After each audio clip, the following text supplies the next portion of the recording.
We are ready. Thank you. We are learning this week the Parsha of the week is called Parsha Shmos. We just finished the book of Bereshit, and Baruch Hashem, we're moving on from Bereshit to Shemot. We finished reading about the patriarchs with the matriarchs and all their stories. And now we are, okay, this is not working. You're gonna have to do the job right here. Small. What? Small.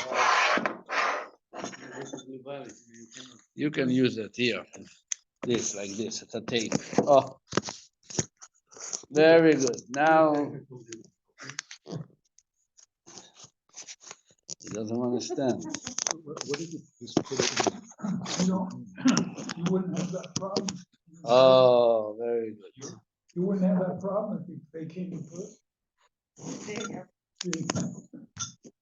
I'll bring you another one next week, Rabbi. No, I have to find one for you. Okay. Basically, we finished the book of Bereshit, which talks about the stories of the Avot, the patriarchs, and the tribes. And now we begin the book of Shemot, which is called the book of Galut. We're getting into exile, and we're getting out from exile into the Geula, into the redemption. Continuing with Matan Torah, the story of the giving of the Torah, and we are going to talk about the construction of the tabernacle. Chumash Shemot is going to be a very exciting parsha. Tonight we are going to discuss the tribe of Levi,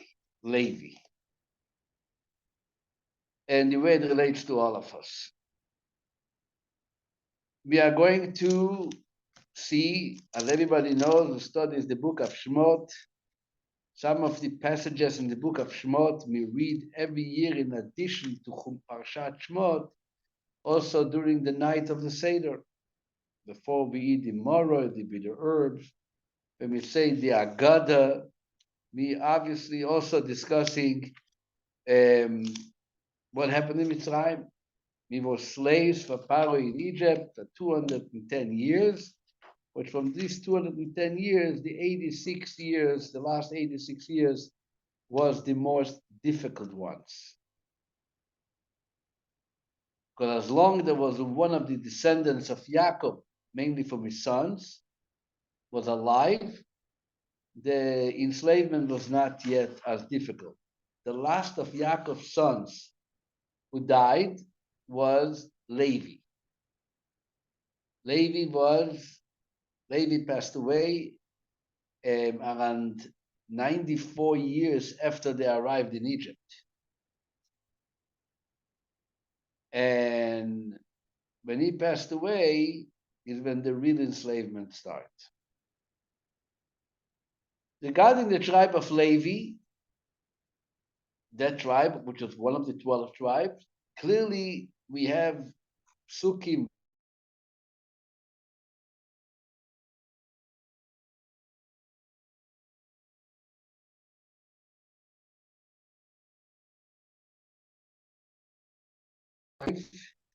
verse 4. This is after already Moshe and Aaron were introduced with the mission to get the people out of Egypt. And they are both going to meet Pharaoh, asking him to please let my people go. And on chapter 5 in the book of Shemot, verse 4, what does it say? Vayomer Aleim Melech Mitzrayim. And the king of Egypt said to them, Moshe ve'Aaron, lama Moshe ve'Aaron tafriu esa'o mimaso. Moses and Aaron, why are you disturbing the people from its work? Why are you bothering them? Lechu lesiv le'seichem. Go to your own burden. What does it mean, go to your own burden? It doesn't say go to work or go join the work. It says, Sivlotei chem. Teichem means your own burden. Says Rashi from the Medrash, you go do what you need to do and don't bother the people. And Rashi clearly says, because the tribe of Levi was not part of the enslavement in Egypt. They weren't part of it. Why was Levi not part of it? Well, the commentaries are giving different insights and ideas. What was about the tribe of Levi that they weren't part of? One of the classic commentators called the Chizkuni in Sof Rabbeinu Bechaye. This is all ancient commentators of the Chumash. They write that mainly has to do with Jacob's funeral. What does Jacob's funeral have to do with working in Egypt? So the Chizkuni brings for the Medrash, which Rashi actually brings in Parshas Vayechi, that when before Yaakov passed away, he told his children exactly, and he gave them exact orders how his coffin, how his casket should be carried from Mitzrayim to Canaan. You remember he took an oath from them and making sure that they don't leave him in Egypt. He wants to go to Me'arat Machpelah, the cave of Machpelah in Hebron, where his parents and grandparents are buried. Kivrei Avos, Avram and Sarah, Yitzchak and Rivka, some even say Adam and Chava. That's where he wanted to go. And he took an oath from his son, Yosef, who was then in charge and having the ability to maneuver things how he wanted.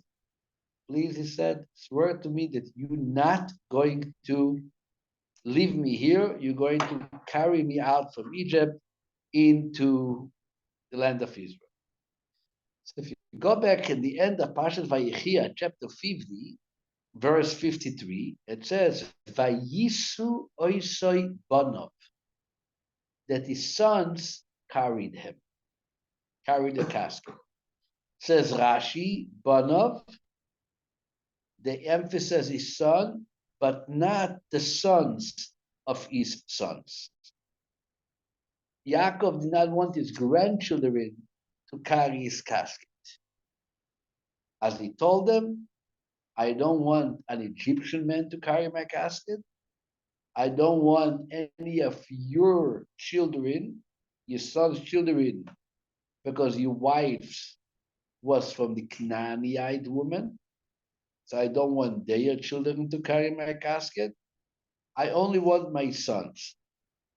And he set up the arrangement, 3 in the east, 3 in the west, 3 on the south, and 3 on the north. Altogether, 12 members of the family are going to carry the casket. Now, among those 12, he excluded Levi and Yosef. He said, Levi, I don't want you to carry the casket either, because you are already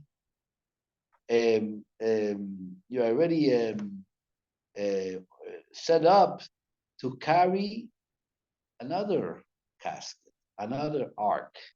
And this is going to be the ark which holds the Torah. That was the tribe of Levi. Levi was carrying the Aaron in the desert. So you are designated for that ark, and someone who is carrying the ark containing the Torah should not be carrying a casket with a dead person. You are completely associated with life. Is that why the not going to certain cemeteries is an issue for certain? No, that's Levi's Cohen. Cohen is a different issue. This has to be the sanctity of the Cohen. But here he said, I don't want the Levi because Levi, clearly it says, because Osid Losses Sa'orin, he is going to carry the ark, and therefore He does not want him to be involved because the ark is the ark representing the everlasting life of God presented by the Torah.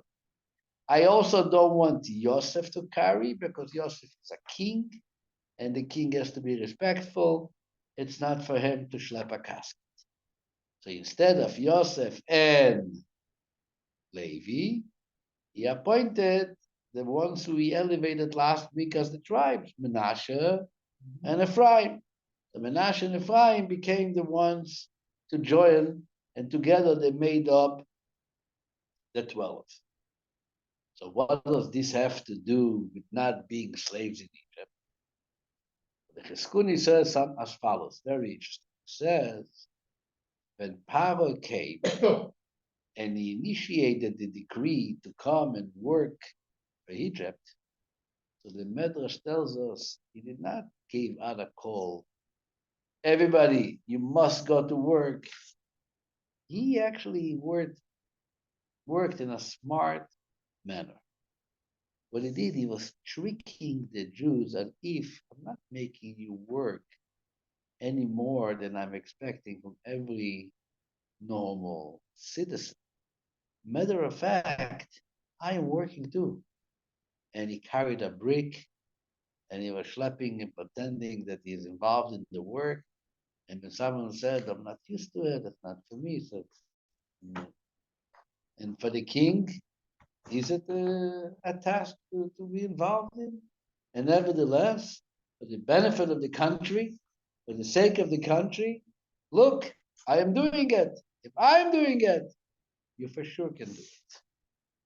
And once they were tricked into it, and obviously when you see the king working, you join with enthusiasm and you do more than you can really do, more than you expected to do.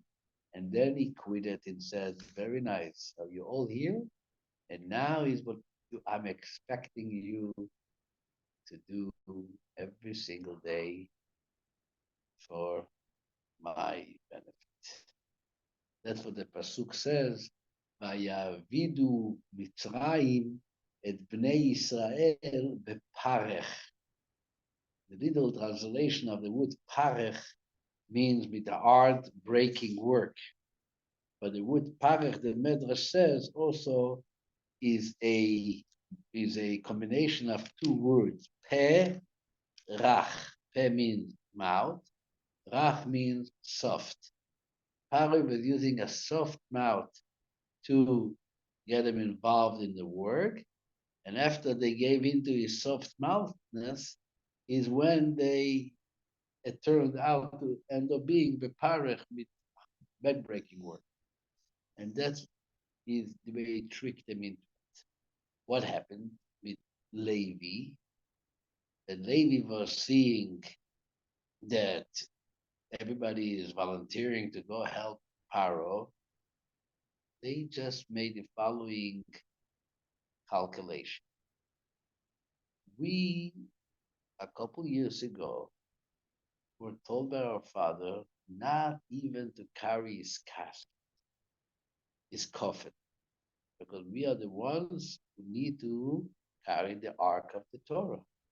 So if we did not carry our father's casket, certainly we should not try to get involved in anything which Paro wants us to do. Especially at the time, it wasn't strict. It was like soft mouthing them. We're not doing it. Nothing against Paro, just because in respect of what our father did. So once they never got into the trick of Paro, so they never ended up working hard. And Levi was not part of this whole enslavement in Egypt. The tribe of Levi was not part. Not part of it. Never made it. That's how lucky Levi was. Shevet Levi. But here comes the Rebbe, and he asked a very, very important question. The Rebbe says the story of being slave in Egypt is not just initiated by Paro. This is, as we spoke also last week, This began by a promise that Hashem told Abraham in Parsha Lech Lecha, known as the covenant between the parts. And Hashem tells Abraham, as you see in the book of Bereshit, chapter 15, verse 13, Vayomer leAvraham, Hashem tells Abraham, Yodoa Teida, Ki Geir Zaracho be'eretz lo Elohem. You should surely know, he says, that Geir Zaracho, that your descendants are going to be strangers, be'eretz lo Elohem, in a land which is not theirs. Va'avodum ve'inu oisom arbe me'oishana, and they will serve them. They will be their slaves, and they will oppress them 400 years. So clearly, there is a decree for the descendants of Avram. Was Levi one of the descendants? Yes. All the tribes are descendants of Avram. But Hashem told Avram, and I told you descendants, I meant Yitzchak, and Yitzchak had Yaakov. That's how the descendants continue. All those descendants are meant to be slaves, not only slaves, inflicted for 400 years. And then God says, and the nation, but also the nation that they will serve, I shall judge. And afterwards, they will live with great wealth. So clearly there is an order of consequences, an order of events, how things must to happen for the descendants of Avram. They are meant to what? Work hard in Egypt and be slaves in Egypt. And Egypt is meant to get punished for the work that they are enslaving the Jews. And then the Jews have to end up walking out with great wealth, which they did. They had the wealth of the silver vessels and golden vessels that they borrowed from the Egyptians. They had the wealth which the ocean spit out after they crossed the sea, Bizas Hayam and Bizas Mitzrayim, the way it's determined in Torah. So what happened to Levi? Is Levi excluded? Levi is not a part of it. Levi doesn't have any of it.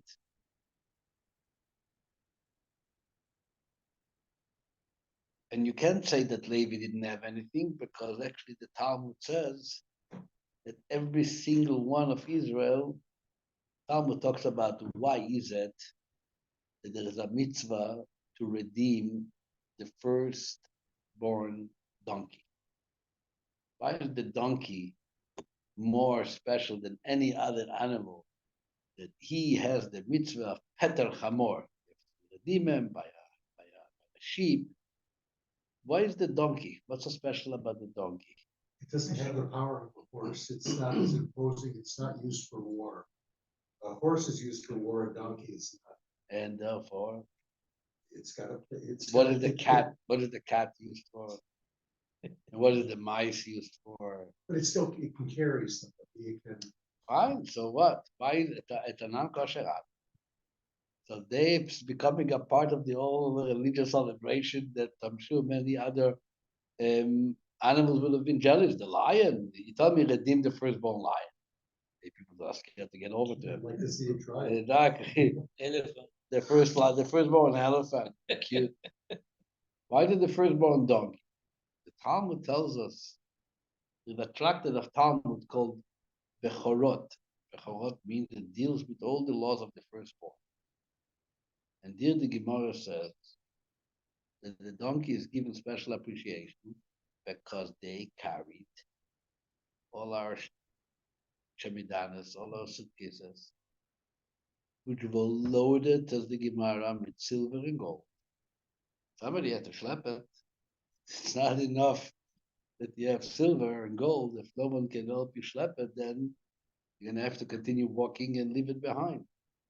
I remember by my bar mitzvah, I was sitting in the bar mitzvah in a yeshiva dining room, and many people came. And In Israel? in Jerusalem, I was 13 years old, the night of my bar mitzvah, and my grandparents were there, my father, and a lot of guests came, to say Mazel Tov. And usually in Jerusalem, most people give you a book. A book. They go to the store, they buy a Jewish book, and they give you in honor of your bar mitzvah. I have my library. I don't know if you have a library at home. I have a nice sizable library, but the way it started, a lot of those books started with my bar mitzvah books. And I remember somebody, a cousin of mine, called me a set of 3-volume books, something. And my Zayda, my mother's father, Menachem, turns to him and says, listen, I think from you, I'm expecting a bookcase. Because where is he going to put all those books? You should be the cousin, bring him a bookcase. To have silver and gold, you got to put it somewhere. And if you have no one to schlep it, so then you can be provided with that and have to leave it behind you in the desert. So Who do that? Who schlepped it? The donkeys. they didn't bring carts out, they didn't bring wagons. The donkeys were schlepping the carts, maybe. But it says, I will tell you the expression of the Gemara, if I can find it quickly, I'm going to I waste time. Donkey is the most hard worker animal. Well, they carry a lot of weight. Yeah, Whereas a horse most wouldn't. hard.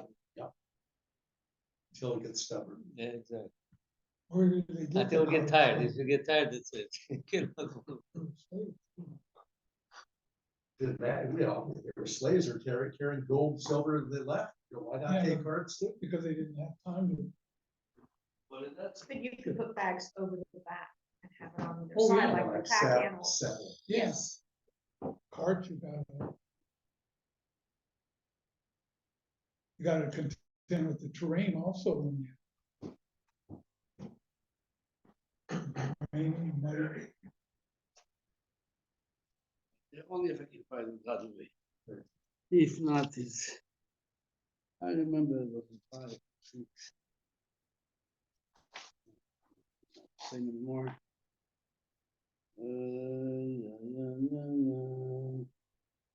Which chapter is it? Which book, which page? I don't remember. I think it was 5 or 6 They could have taken. in camels Bechoros. also. The ships of the desert. Hamor. Yeah, the Gemara definitely discusses it. Oh, yeah. 5b.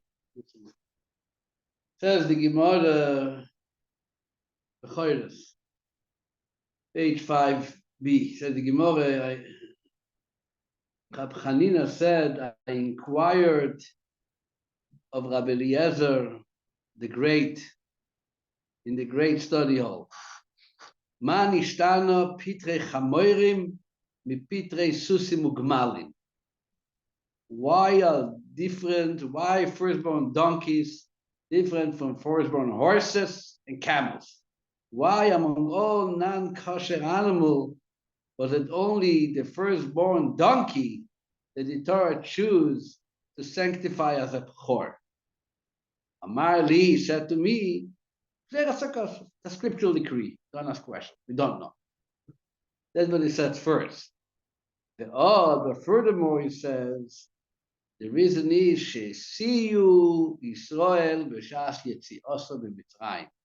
It was the donkey that aided the Jews, supported the Jewish people when they were going out of Egypt. She'ein lecha kol echad ve'echad miYisrael. For you would not have found a single one of the Jewish people who did not have with him 90 Libyan donkeys. Apparently, it's a type of donkey which is like very strong. And what were the donkeys doing? Te'unim mikaspo ze'ova shevitzayim. Te'unim means loaded with the silver and gold of Egypt. So they're getting special appreciation. You schlep me, I'm going to schlep yours, I'm going to sanctify the Gemara. So clearly, it says there wasn't a single Jew.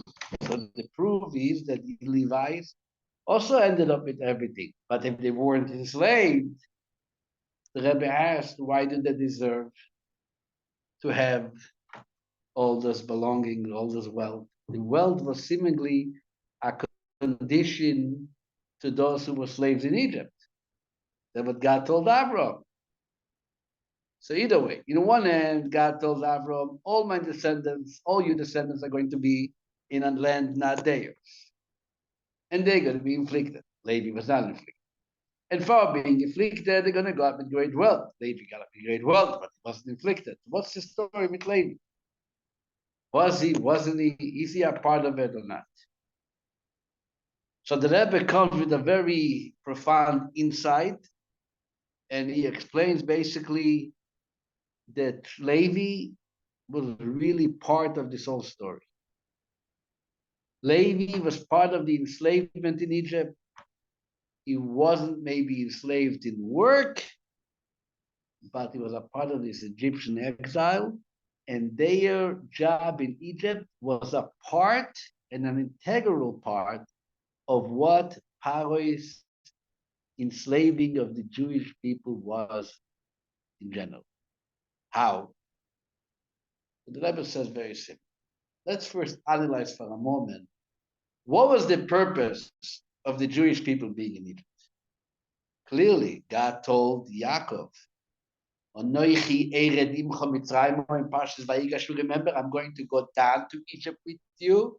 Ve'onoichi a'alcho gam oloi, I'm going to bring you up.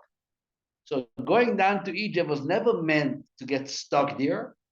It was never just a punishment to do something bad to prove you that I can that I hate you, I don't like you, I can do bad things to you. I'm going to send you to a foreign country, and you're not going to know the language. You're not going to have what to eat. That wasn't Egypt. Egypt was actually a place which ultimately served to the Jewish people as a tremendous source of elevation. You know the way Egypt is called in Tanakh? Kur HaBarzel. How do you translate into English? A fiery furnace. Kiln A kiln. that cooks metal. That Right. The cooks purifies metal, exactly. You take metal, you take gold, you take things which are integrated with dirt, mixed with dirt, and you put them in that oven, in that furnace, and that separates the bad from the good. What is that? The slag. And this what did you say? Impurities. Impurity, exactly. And that is what Egypt was. Egypt was a place that we, Abnei Yisrael, had to go through all these years in order to go through that purification, which had to involve some pain, unfortunately, had to involve slavery. But if you think about it, it's not about just being in Egypt. It's also about going out of Egypt. Now, it's a very tricky situation to get into Egypt and for so many years and to remember to get out. What happens eventually that the next generation and the third generation, they perhaps don't even know that there is a different reality. In their mind, this is it. They were born. Yes, life is not comfortable, but they don't know about anything different. They think that that's where they belong. We were born slaves. We are meant to be slaves, right? Some people remember that slaves was a problem once. Some people pretend that they don't remember that. They've But been conditioned. what? They've been conditioned to Exactly, they were conditioned to the situation. Who is making sure to let us know that it is not who we belong? That was the job of the Levites. That was the job of the Levites, which actually Ramban Nachmanides says that even Paroi understood. Even Paroi understood that you have to leave some teachers, some scholars, some sages. And he says, in every situation, you also have to have some of those. You can't just let them completely dissolve, completely disappear. How he understood it? He understood it for the sake of his benefit, for the work, for the inspiration they need. You need to leave some levish. As the Ramban says, "V'hakol siba me'es Hashem." It was all organized by God, rationalizing into Parai's head a purpose in living Levim around. So now when you think about it, was Levi part of the Egyptian experience? Mhm. There was a partnership. As the Rebbe explained, there was a clear partnership. Everybody was in Egypt. Like it says, when they came down to Egypt, the verse says, Kol nefesh abo mitzrayim oshivim. They came 70. In the verse says nefesh, nefesh in the singular, because they were one people. Everything is called one. But there was a partnership. And every partner did his part in the deal. For someone was to work. For somebody else was to teach. When you consider it from the perspective of an army, everybody's now in the shoes of the army men fighting for the safety of Israel, mainly.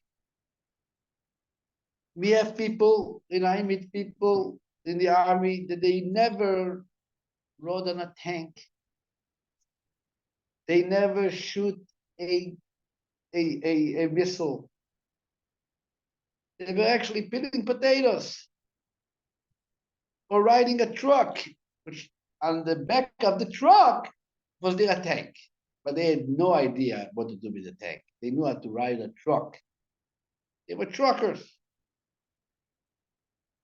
Do we need them? Who do we need them? That's what responsibility is. Everybody is responsible, and you work in a partnership. The worst becomes that everybody thinks that you have to do what I do. Everybody wants to do what everybody else, what the other person does. God forbid, then you have no army. Everybody's going to be pilots. Everybody's going to be tankers. Everybody's going to be combat. Like, hello, somebody has to feed. Somebody has to write. Somebody has to organize. Somebody has to look. Somebody has to watch. What was your position in the army? When I was in the Air Force. Maintain the What was your place. position in the Air Force? Technician. Working on the So you planes, didn't you weren't a pilot. No.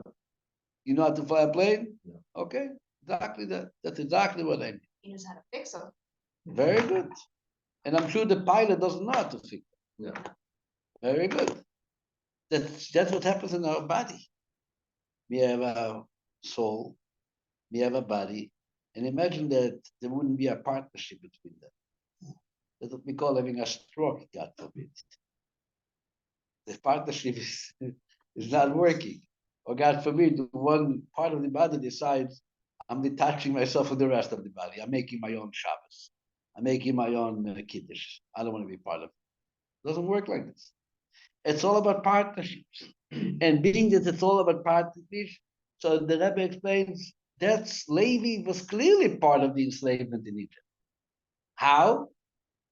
By providing energy to the people who are working, to the slaves, for teaching them, for inspiring them, for being with their head above the ground, not coming home all too knacked and all too shushed and all beaten up. That is necessary. Not being political. This is a big discussion in Israel for 80 years already. People get fired up. You don't deserve the country. I don't serve the country. Maybe while you are shooting, I have time to daven for you. I help you keep the society in normality. So when you come home, or when your wife and children are here, you can rely, you can fight with better strength, knowing that somebody is there taking care of your family. I mean, keeping the stability holding the synagogue up. And I mean, yes, you want to argue there is, I do more, you do less. That's not the discussion. The discussion is, can you accuse me for not being part of? No, you can't. If I identify with the service, and that's what I was chosen or designated to be part of, you are simply embarrassing me for calling me not part of the service. Imagine you come into the kitchen and you look at the guy who's putting the potatoes, and you call him a parasite. He's not serving the country. Why not? Because he's cutting potatoes. But don't you eat the potatoes now for dinner? Don't you need him to cut it for you? Wasn't he chosen tonight to stand in the kitchen and cut potatoes, peel potatoes? What do you want from him? No. It's all about the way I perceive it. Levi was a full partner, and that's why Levi married it to come out with great wealth, because he deserved it. He was in exile. You want to be jealous that Levi married it to be in the exile of yeshiva study, and I'm in the exile of bricks building? It's okay, so be jealous. It's a kosher jealousy. But don't detach yourself from Levi. Don't look at Levi and say he is garnished. This is what the Rebbe explains. But I want to also take it into another further explanation. And if you want, you buy it. If you don't want, you leave it. You don't have to buy it. But it's not, I didn't see the Rebbe say so. But it's kosher, right? What bothered me is, after all, like we have people, even in our community, when the discussion about army comes up, they get very fired up.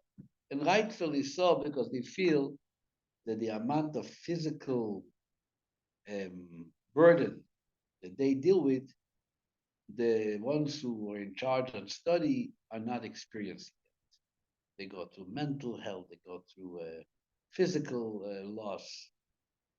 How do you respond to that?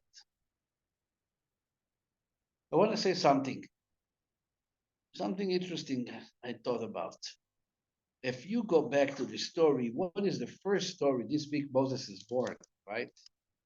What is the first story that we read about Yosef? Not Yosef, sorry. Moshe. Moses is born this week. What is the first story that the Torah tells us about Moses? He's born, he's put in a basket, he's taken to the home of Pharaoh, he doesn't want to nurse, right?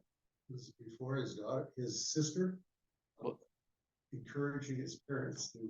This is not in the Chumash. It's a famous medrash, yes, that he got him to get married.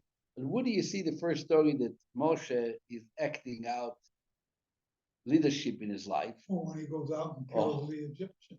Chapter 2, verse 11. Vayehi bayamim hahem. And it happened in those days. Vayigdal Moshe, and Moshe grew up. Vayetze Echav, and he went out to his brethren. Vayar besivlotam, and observed their burden. And then he sees an Egyptian beating another Hebrew of his brother, and he took care of business, stood up for his brother. He had to escape Egypt, ended up marrying Tzipporah, a very beautiful story. But the first story in the Parsha is clearly Vayigdal Moshe Vayetze El Echav. Vayar, and he sees, he's going to observe their burden. What does Rashi say? Rashi says, Natan einav velibo, placed his eyes and his heart. Liois meitzer aleya, to feel their stress. He was a prince in Egypt. He had no reason and no invitation, and no one asked him to ever leave the palace and go bother himself with what's going on with the Hebrewites, which he wasn't even officially affiliated with them or associated with them. Nobody bothered Moshe. He had such a perfect life of a prince. And the Torah says not only did he go out, but he put his mind and heart. He looked with his eyes. He put his heart. He empathized with his brothers to the point, as the Medrash puts it and says, that Moshe was crying with them. Moshe put his shoulder and he helped them with the bricks, the Medrash says. He saw a big brick and a small child and a small brick and an adult, and he exchanged it. He got involved. He got really involved. Actually, matter of fact, later by the burning bush, the Medrash said that God told Moshe, I saw you giving up your own personal lifestyle and to bother yourself with the children of Israel.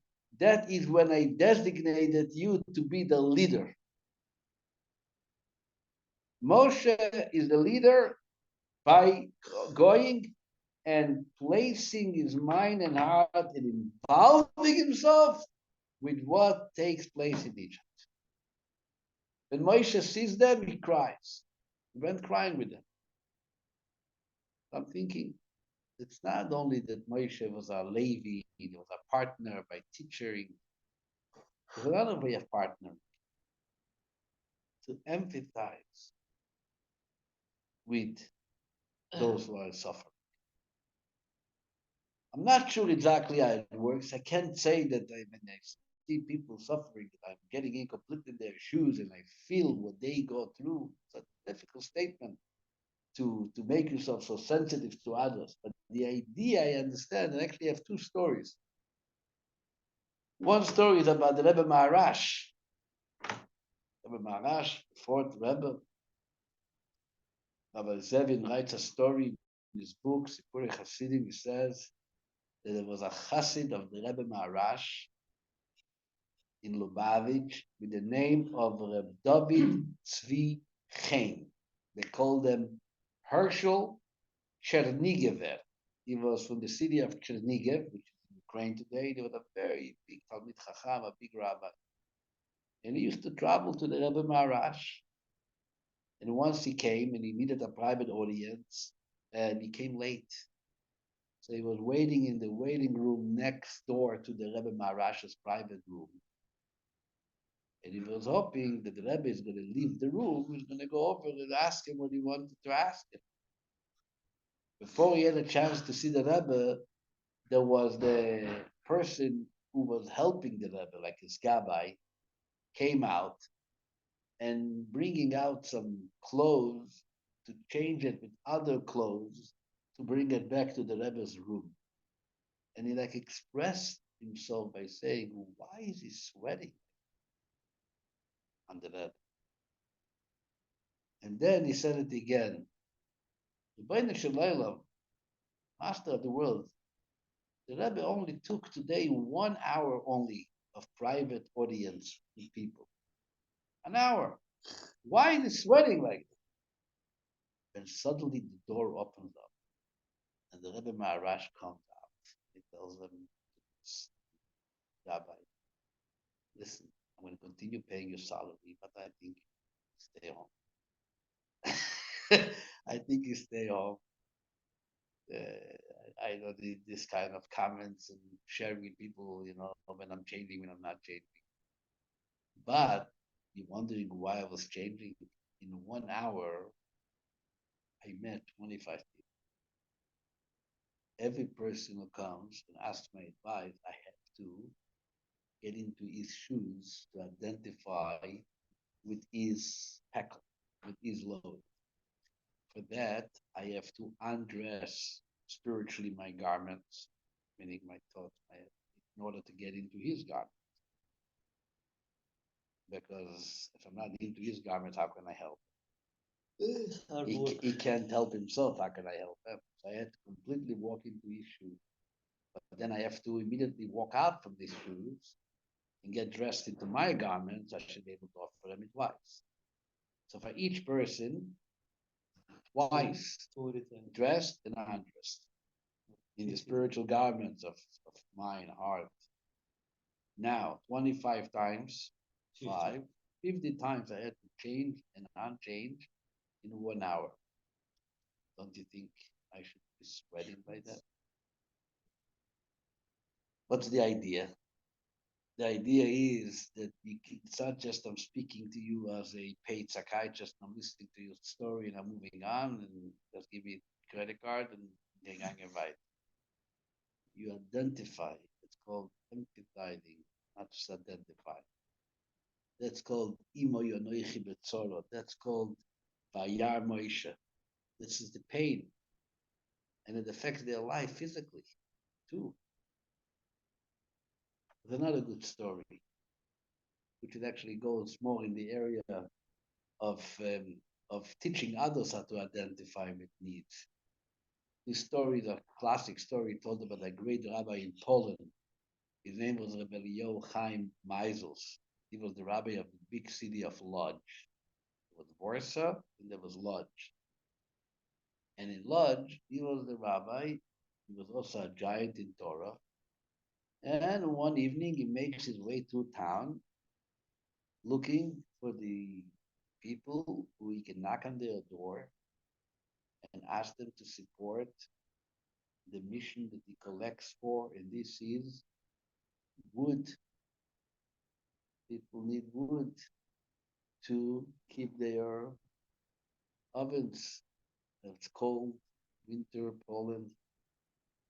And when Meisels comes to this classic rich man of town, and he knocks on his door, and while standing, and the guy comes out with a thin robe, a warm house, standing by the door. Oh, Rebbe, Shalom Aleichem. And Meisels start telling him, you know, there's 4 families who don't have wood. Have the children who are getting sick. Some mothers, young babies, are really suffering. And he keeps on describing the situation. He says, okay, come in, come in. No, and then he goes on. And then there was a family here, which really they didn't have their house warmed up for more than a week. And there's a dangerous for the entire family eat more. Come in, Rebbe. And then after 50 minutes, he's walking into the house, finally. And as he walks in, he says, okay, this rich man is waiting to hear more stories. Said, it's okay, I need a check. We got to get money to buy wood. He said, Rabbi, I don't understand. Why did we have to do it by the door? You could have come in, I would have written the same check. You could have told me the same story sitting here in the warm house. Says, but it cold for you. You felt cold. I wanted you to feel what they are feeling.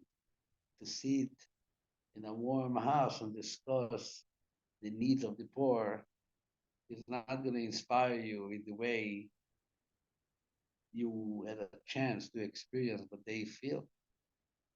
That's called again identifying and empathizing with what people go through. So going back to Moshe, Moshe went out. Moshe was a Levi. Moshe represents the Levi. So Moshe teaches us a lesson, and that might be the answer. Why and how was he enslaved? And why is he getting paid with all the great rewards? Did he suffer? He clearly suffered. He suffered by choice. And he suffered by watching others are suffering. And you know what? Somebody told me yesterday. I shared with them my insight. It was actually a woman. And she said, you know what? Sometimes when you visit someone who is in the hospital or you have a sick child, you suffer more than the child because you feel like, yes, the child has pain, but I am helpless to help him get rid of the pain. So the suffering and the pain is even intensified even more. So yes, Moshe suffered.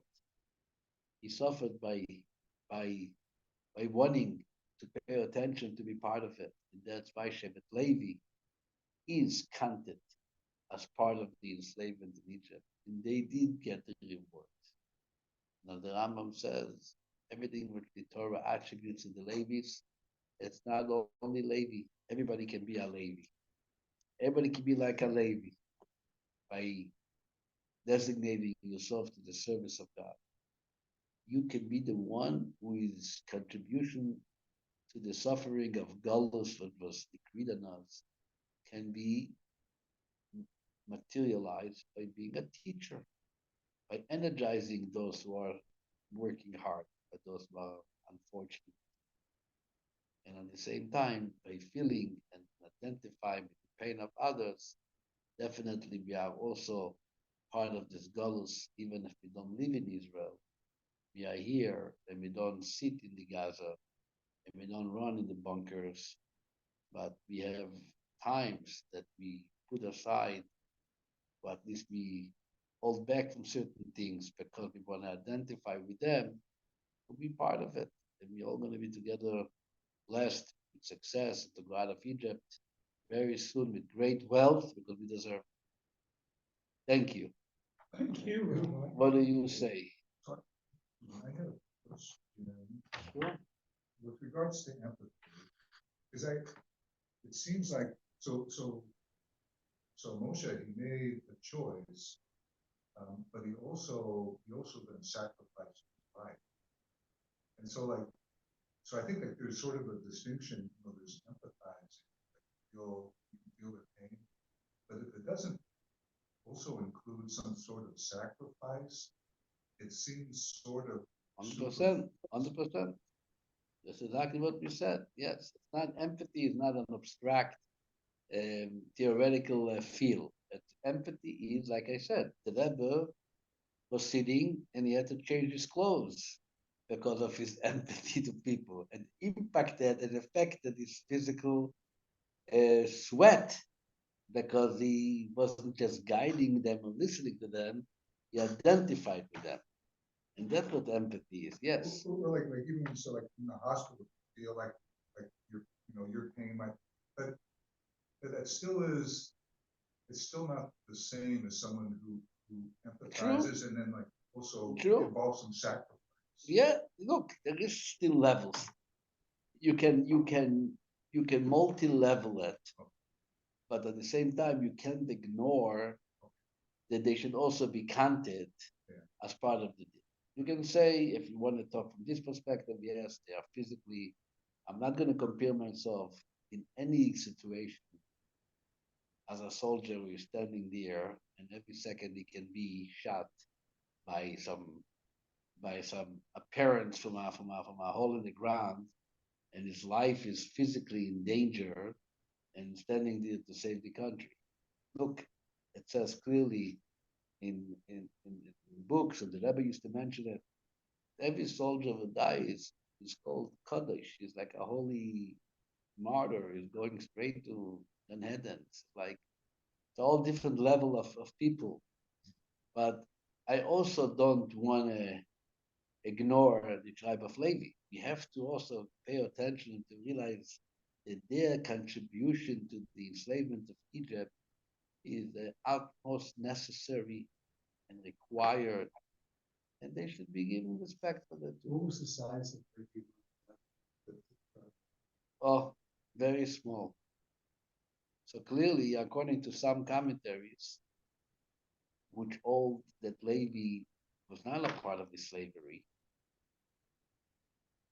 and they look on Levi that they were missing that part being part of the mission, they say that the reason they did not have as much kids that all other individual tribes had, because the Torah says, "Kasher ya'anu oto ken yifre v'chen yirboz," that the increasement of children came as a result of the infliction. But those who weren't inflicted did not have that much kids. That's why, Levi is a commodity. For the good and for the better. But right, you have a Levi is not always the same. But the Rebbe also said it's not clearly that was the reason. According to the Medrash, according to the Talmud, the reason that there was not too many Levites left because they were carrying the ark, and carrying the ark is a concern that can impact your life. people die if they don't treat the carrying of the ark with the proper respect, which actually caused them to die. Some Levim actually died because of that. Shabbat Shalom, everyone. Thank you But again. Shalom. You're welcome. Thank you, Rabbi. Thank you, guys. All the best to you. Nice to see you, everyone. Chicago and everybody else Champagne. who is here. Champagne. Champagne. Champagne. Bernard, good to see you too. Everybody else, we're going to go to the next class. We'll see you here very soon. Thank you. Thank you. Shabbat Shalom. Shabbat shalom. Shabbat Shalom to you. Thank you.